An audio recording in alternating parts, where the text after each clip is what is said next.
Assalamualaikum warahmatullahi wabarakatuh. Saya mau minta maaf kepada para masyarakat pendukung Kang Deddy Mulyadi dan juga terkhusus kepada Kang Deddy Mulyadi. Deddy Mulyadi blunder dengan melakukan kirap mahkota Bino Kasih dengan kebanggaan dan euforia. Sesungguhnya dia tidak memahami psikologi politik Tatar Pasundan. Jadi apakah Deddy Mulyadi itu sampai ke pemimpin yang rahayu untuk yang peradaban itu? Mau nggak Pak Deddy? Saya mau ngisi kuesionernya dan saya interview. Jadi harus diuji dulu gitu, ya, Pak? Iya, nggak bisa ngaku-ngaku. Orang-orang yang mengkritik Kang Deddy Mulyadi bisa dipastikan mereka belum paham tentang visi dan misi Kang Deddy Mulyadi sebagai Gubernur Jawa Barat. Kita simak baraya, silakan. Jadi apakah Deddy Mulyadi itu sampai ke pemimpin yang rahayu untuk yang peradaban itu? Mau nggak Pak Deddy? Saya mau ngisi kuesionernya dan saya interview. Jadi harus diuji dulu gitu, ya, Pak? Iya, nggak bisa ngaku-ngaku, nggak bisa dicitrakan gitu kan. Kader dan kepemimpinan Sunda, kita mudah-mudahan kita bisa mencetak pemimpin Sunda gitu kan, dan bisa menjadi contoh teladan buat di Indonesia dan Nusantara ini. Jadi ketika kita bisa memunculkan pemimpin Sunda, itu otomatis juga langsung bisa membuat Nusantara jaya gitu. Kalau di kader dan kepemimpinan. Ya. Menurut Bapak tuh Deddy Mulyadi itu udah mencerminkan kesundaannya tuh bagaimana Pak menurut Bapak? Nah, itu harus diakses, di assessment. Nggak bisa kita cuma melihat apa action itu. Saya punya toolsnya ya, untuk mengassessment apakah dia tipikal pemimpin level mana. Ada level 1 sampai 7. Apakah dia reaktif, apakah dia hanya semacam struktural gitu kan, apakah dia situasional, apakah dia strategis, apakah dia wise, apakah dia tulang terakhir itu legacy.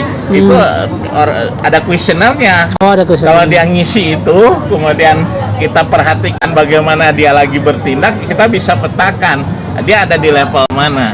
Dan pemimpin Sunda itu harus ada di level ke-7. Apalagi kita ngomong tentang tadi Sunda Mulia, Nusantara Jaya, ngomong peradaban ini. Jadi harus level 7. Jadi apakah Deddy Mulyadi itu sampai ke pemimpin yang rahayu untuk yang peradaban itu? Mau nggak Pak Deddy? Saya mau ngisi kuesionernya dan saya interview. Jadi harus diuji dulu gitu, Pak? Iya, nggak bisa ngaku-ngaku, nggak bisa dicitrakan gitu kan. Ya kepemimpinan itu ya harus diakses gitu. Tapi dengan berbagai kebijakan Pak Deddy yang sangat terlihat pro Sunda gitu, apakah itu belum cukup dinilai sebagai pemimpin yang kesundaan? Ya nggak bisa kita dilihat, makanya tadi si pemimpinnya itu sendiri diakses, si organisasi juga diakses. Apakah itu organisasinya itu organisasi yang memungkinkan sampai level rahayu? Apakah di situ ada levelnya baru tata atur? Tata atur tuh rule ya, rule based government. Apakah baru tata karya? Baru sebatas ini berbasis kinerja? Apakah dia itu tata hirup, dynamic, agile, nggak kaku? Atau apa dia open atau tata buka? Government yang open. Yang terakhir ini yang sebenarnya tata rahayu, menata pemerintahan yang dia kelolanya itu sampai levelan di tata rahayu gitu. Nah nanti sih dilihat nih, kalau sekarang skupnya Jawa Barat itu sudah sampai level mana itunya organisasinya, cara dia memimpinnya sudah sampai mana gitu. Kalau nggak dengan assess gitu kan akhirnya paling pencitraan gitu orang ngomong gitu kan. Nah supaya tidak dianggap pencitraan, diakses lah itu. Jadi Pak Deddy-nya diakses lah itu para kepala dinasnya, diakses lah itu organisasinya pemerintah Jawa Baratnya, baru tadi kita bisa ngomong Oke, layak atau tidak gitu kan, benar nggak? Siap ya.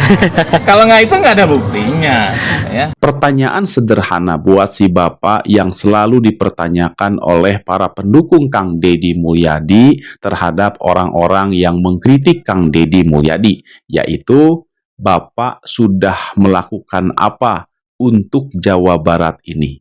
Itu saja dulu jawab sebelum Bapak mengkritik Kang Deddy Mulyadi dan sebelum Bapak menginterview Kang Deddy Mulyadi. Ya, itu aja jawab dulu. Bapak sudah melakukan apa untuk Jawa Barat? Dan sekarang kita simak lagi Baraya. Masih ada yang coba mengkritik Kang Deddy Mulyadi. Silakan.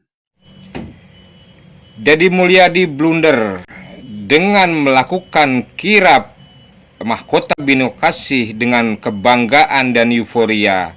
Sesungguhnya dia tidak memahami psikologi politik Tatar Pasundan dan dia hanya memanfaatkan mahkota Bino Kasih sebagai legitimasi politik untuk melegitimasi kekuasaan rakyat dan mempertahankan aset politik di Jawa Barat. Coba cek. Kalau konteksnya binokasi, maka semestinya dimulai arak-arakan itu dari Galuh, dari Ciamis, dibawa ke Pakuan, dari Pakuan ke Sumedang. Itu rute napaktilah sejarah gitu. Semestinya Andaikan Deddy Mulyadi memahami sejarah dari binokasi ini, harusnya dia berhati-hati karena binokasi ini meninggalkan trauma yang mendalam bagi masyarakat Jawa Barat Tatar Pasundan, dan binokasi ini meninggalkan trauma politik yang luar biasa karena binokasi memecah belah Tatar Sunda.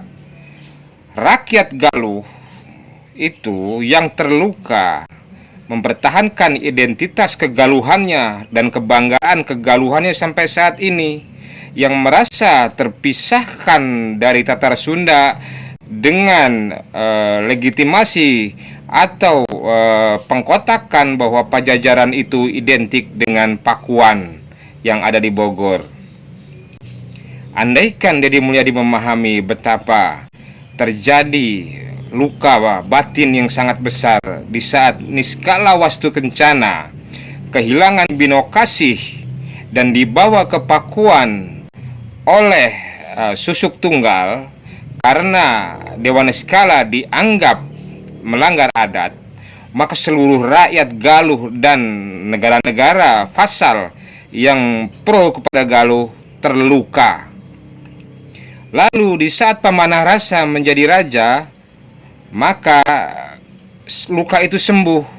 Tetapi Pamanah Rasa itu tidak berkedudukan di Galuh, tetapi berkedudukan di Pakuan, di Bogor, dan Galuh diturunkan menjadi daerah administratif tidak terurus. Dengan kondisi ekonomi yang timpang, Sunda Barat atau Pakuan itu hedon karena dia menguasai pertambangan emas dan perak, dia menguasai Selat Sunda, dia memiliki Sunda Kelapa, dia juga ikut andil Selat Malaka.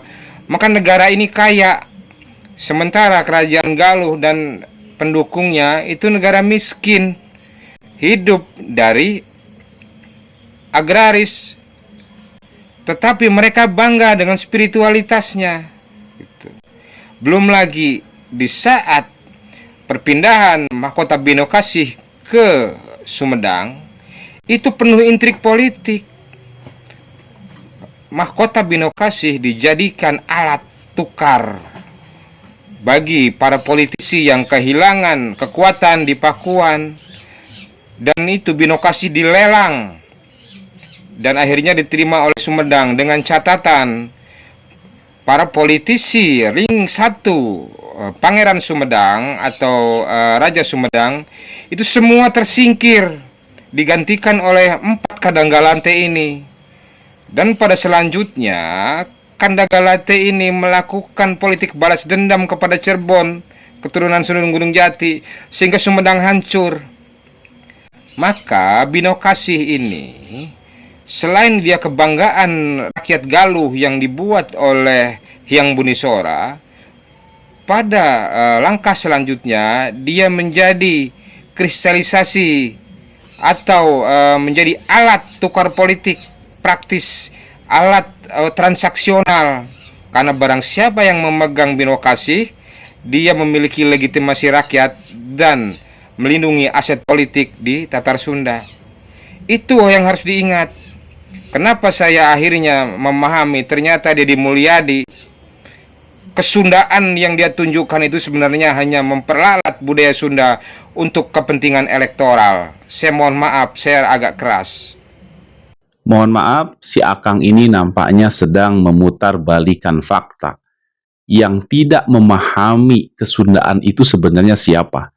Jika Kang Deddy Mulyadi tidak memahami kesundaan, tentu saat ini beliau tidak akan diangkat menjadi pemimpin orang-orang Sunda, orang-orang Jawa Barat. Ya, tetapi buktinya apa? Buktinya adalah Kang Deddy Mulyadi, alhamdulillah, beliau berhasil diangkat menjadi pemimpin di Jawa Barat. Jawa Barat itu apa? Jawa Barat itu tanah Pasundan. Dan akhirnya Baraya, orang-orang yang sudah memahami visi dan misi Kang Deddy Mulyadi, mereka akhirnya pun akan sadar. Sebagaimana ada seorang pemuda yang kemarin sempat ramai sampai menyebut Kang Deddy Mulyadi itu seolah-olah seperti Dajjal, dan akhirnya sekarang setelah dia sadar bahwa apa yang dia pikirkan terkait dengan Kang Deddy Mulyadi itu salah semua, dan akhirnya dia memohon maaf terhadap Kang Deddy Mulyadi. Kita simak Baraya, silakan. Assalamualaikum warahmatullahi wabarakatuh. Saya mau minta maaf kepada para masyarakat pendukung Kang Deddy Mulyadi, dan juga terkhusus kepada Kang Deddy Mulyadi.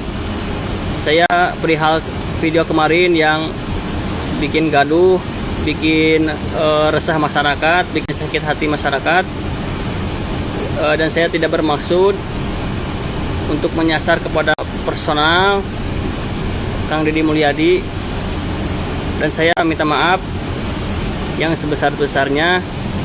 Juga saya tidak akan lagi membuat video atau konten yang membawa-bawa nama KDM atau pendukung KDM. Terima kasih. Wassalamualaikum warahmatullahi wabarakatuh. Orang yang gampang, ya saya ulangi, orang yang gampang marah, orang yang gampang kesel, orang yang gampang mengkritik, ya, yang gampang bukan berarti orang yang marah, tetapi saya katakan orang yang gampang. Nah, biasanya mereka, orang yang gampang marah ini biasanya mereka karena tidak paham, tidak mengerti, ya, tidak mengerti dengan sebuah persoalan. Makanya mereka gampang sekali tersulut emosi, marah, ya, mengkritik dan lain-lain. Nah, kalau sudah paham, mereka akan sadar bahwa apa yang mereka lakukan, apa yang mereka ucapkan itu adalah salah. Sebagaimana yang terjadi ketika PSMB, ya, ada seorang orang tua yang marah, tidak terima, ya, karena belum paham dan belum mengerti. Kita simak Baraya, silakan. Ya, kamu bajakan gitu. Oh, jadi balik kita masyarakat.